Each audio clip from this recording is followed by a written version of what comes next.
Živjo, sem Eva Erpič, strokovnjakinja za odnose in intimo in za Ona odgovarjam na vaše vprašanja.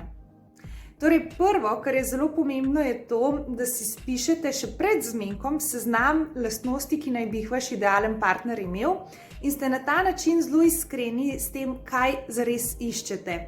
Ker se veste, ko nekoga spoznamo, začnemo zelo hitro sprejemati kompromise, ampak samo, če bomo vedeli, kaj točno iščemo, bomo lahko si tudi zelo iskreno odgovorili, ali ta človek paše v naš svet ali ne.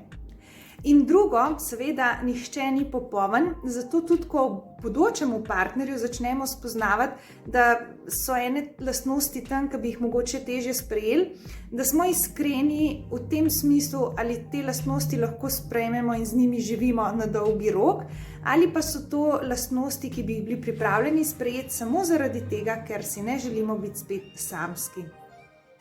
Seveda, bolj ko boste iskreni do sebe, lažje boste sprejeli eno zrelo odločitev.